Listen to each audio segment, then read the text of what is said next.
You're listening to Operation Self Reset. Let's get it started.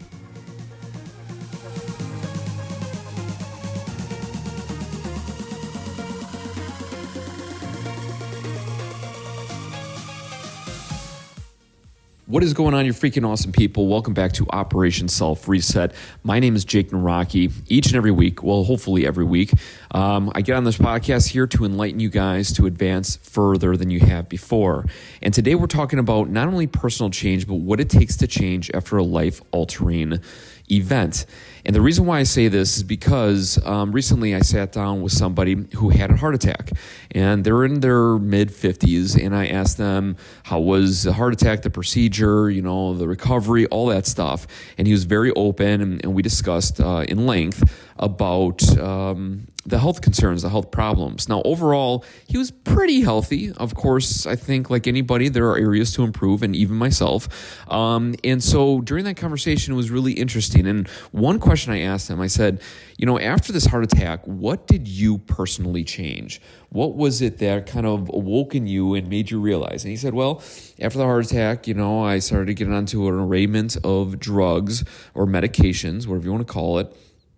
And I did improve my overall well-being.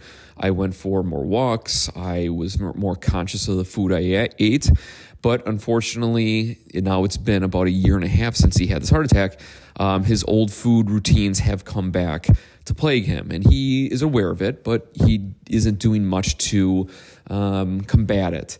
And it's an interesting conversation because it makes you think, now, why is it that maybe a heart attack, for me personally, I think a heart attack is a pretty big deal. And I know there's some worse ailments out there and worse things that could happen to you, but a heart attack is pretty big. And considering in today's world with today's technology and science and medications and awareness, heart attacks are not preventable, but at least you can get a handle on them hopefully before you even have a heart attack. So when I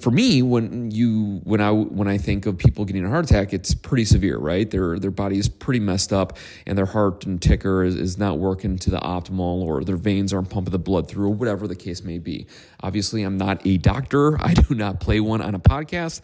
But these are my theories, these are my ideas. So it got me thinking for a second. I've talked in length about personal change and what it takes to change. And sometimes it takes a big, radical, new impact on your life to change. Like I said, a heart attack for me is a pretty big deal.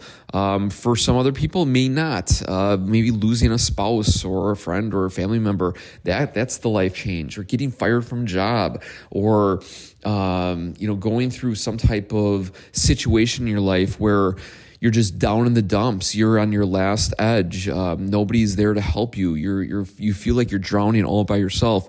We've all had those moments, big or small, that represent that big radical change. For some people, that's the aha. That is the idea behind, wow, I need to wake up here and get myself organized. But for some other people, they just deal with it. They understand that that's who they are, that's the way they were raised, that's their background, that's who they're designed to be, and they live with it. But because I know you're listening to this podcast, and I know that you have probably read books on achievement and goal setting and all that stuff, I know that you're a unique breed. You are not like those individuals. And so I know if you were to have a big ailment or something happen in your personal life, I guarantee it possibly could be a wake-up call. But for me, it made me realize that not everybody has the same idea. Not everybody has the same plan or brain power to allow them to personally change.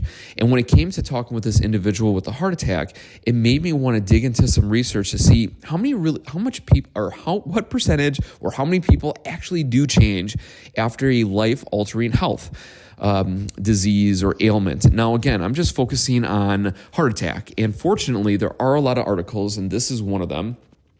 This is from the American Heart Association. But they took together 7,500 patients, and they surveyed them from 17 different countries. And they wanted to know if they changed one or three behaviors that would definitely help their overall well-being with recovering from a heart attack. And the three behaviors were smoking, healthy eating, and physical exercise. As you know, you don't need to be a scientist to understand this. Those three are pretty standard, right? Smoking, quit smoking. There's advertisements. There's a lot of money put into the system to get people to stop smoking. Healthy eating, that's the big kick, take care of your body. It'll take care of itself. And then lastly, physical exercise, right? The more your body moves, the more your body grooves, the more you're feeling better, the better circulation, all that stuff. As we know, any one of those, we all understand that by doing those three are pretty solid, good evidence, good research, good idea to do if you potentially just recovered from a heart attack or if you're in the process of getting a heart attack due to a lack of good decisions. And this is what they found. They found that out of the 7,500 people, only 4.3% of participants improve their habits in all three areas. So if you're a smoker, a person that had bad eating health habits, and you were bad physically, you could do a better job of going for walks or whatever, only 4.3% of those 7,500 people did all three.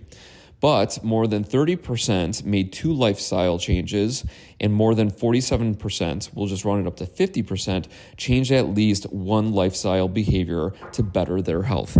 Now, it's really interesting, right? You try to do three things at the same time, it's almost impossible, right? You can see that. Only 3%. So 4% of people could change all three.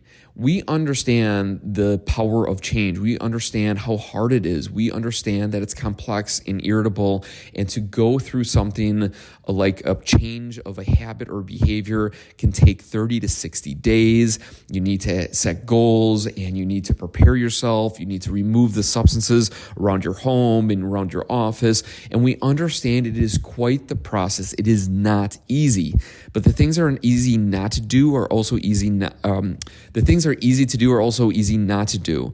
And that really doesn't relate here, but it's a reminder to ourselves that quitting is hard, but we understand that if we don't buy the cigarettes, we won't smoke the cigarettes. We understand that if we don't hang out at a bar where people are smoking outside, we're not going to be tempted to smoke. If we hang out with people that are always working out and always active, we will be active. If we hang out with people that make healthy choices at dinner, you're not going to want to get the dessert if that individual just had a salad. We understand that if we can surround ourselves and be more like people who are not doing those bad things, potentially we have more of a chance of getting to the point of removing those ailments. Now, the last part I want to hit on before I have to go is this. As you can see, majority of people, almost 50% of people were able to change one bad habit, right? And maybe it was removing smoking, physical health, eating, whatever the case is. But it shows to us, though, that if we focus on one thing at a time, we can conquer it. It's easier to do than to continuously be doing the bad thing. Now, let's take physical health, for example. Maybe you were not the type of person to go for a walk. Now you're finally doing it because you know every morning before you go to work, you're going to get up and walk around the block. You're just going to walk down your driveway and back. Whatever it is that you feel is the definition of health or physical fitness needs to float your boat.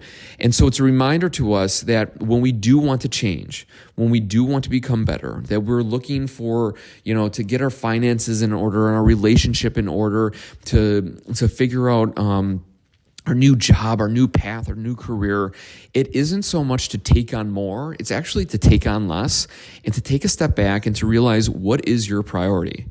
Right now, for example, my priority is studying for a big exam. That is my number one priority. Everything else is on the backside. I'm not doing really anything fun for the next month. I'm not really, I'm fitting in these podcasts whenever I can.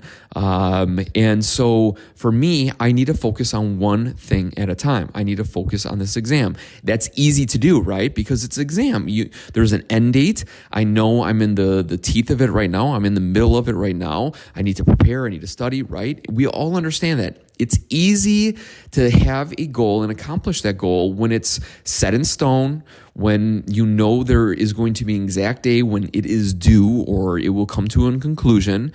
And most importantly, you understand that you're focusing on only one thing. Now, if I was focusing on this exam and let's say I also needed to build a house or finish building a house. And I needed to make sure that I go to my kids' school every single day and teach them a lesson on becoming freaking awesome. That would be quite the undertaking, right? The time would diminish. My motivation would diminish. The amount of pizzazz and energy I would have behind those three things would be pretty lacking, comparable to if I just had the one, as in just the exam. And so it's really interesting to hear the science behind it. It's a reminder that we're all different, but we're all the same. That it doesn't matter who you are and where you're from and what your background is, because we all kind of think the same and we deal with things the same way.